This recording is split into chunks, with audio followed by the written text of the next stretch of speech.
श्रीधर साहू डुगुरी ये महाकुंभ आम देखिलु जो महाकुंभ 140 वर्ष पर पड़ा जमी लोक मानकर पवित्र आसिले जाए गंगा स्नान करने सेमती आम ए समरस पान कर हरिनाम समरस पान कर मुक्ति हाँपाई यही वर्ष नुआ आरंभ कलु महाकुंभ संकीर्तन महाकुंभ। ये तो मातंग ऋषि आश्रम यही गुफाटी अच्छी एठी आमर प्रथम आसिकी परानंद ये जगह सिलेक्शन करके देखले ये मातंग ऋषि आश्रम अच्छे देवालय स्थान ये समस्त माने गुरुजन माने भी ये सहयोग कर रामकर मंदिर या महादेवंकर से गुंफा पाखे महादेवंकर मंदिर भी है ऊपर वन दुर्गा मंदिर भी हनुमान मंदिर भी अच्छी ये जगार महत्व होती ये मनु जहाँ हूँ मन को मन हो जाइए 14 वर्ष वनवास ये 30 ये 14 को मिसेदे 144 होगा 144 वर्ष थे महाकुंभ पड़े एवं शरीर तत्व 12 युक्त 12 गुणिले 144 संख्या हुए। तेणु ये प्राणवायु को जी साधु सत मैंने गुणन हरण कर जानी सी 144 परिणत हुए। तेणु आम 144 बोली यही आधार धरिया प्रभु जाइए 14 वर्ष 130 दल ये 14 मिसिले 144 हम। तेणु यहाँ आम मान कहारी धारणा नाला ये गोटे कथा सृष्टि हम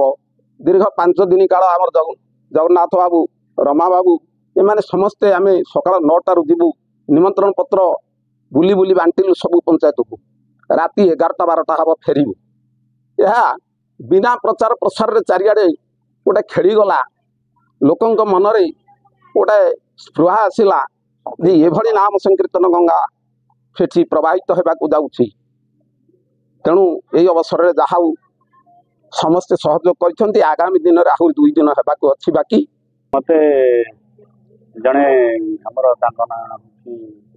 कृष्णचंद्र महातो से कहले बाबा दिने चल टे बुली आसो से गुंफाटी अच्छी गुंफार आम 3-4 जन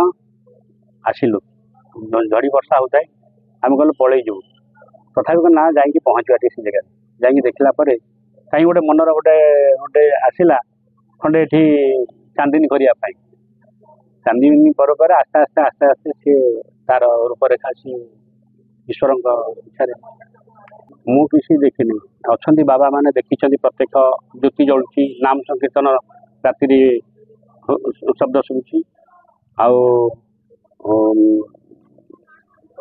ज्योति भी जलुची आबे 15 दिन तले देखी से बाबा देखी पूरा 2टी लाइट देखा मुझे किसी देखी नहीं पड़ना कहीं साधु आसी पहुँचला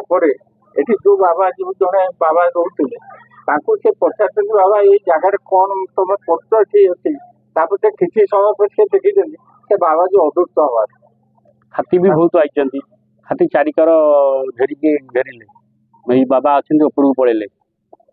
तापर से मैंने आउ किसी कले चारिकर जुआर हाथी प्रवेश आसी किसी घर पोड़देले किसी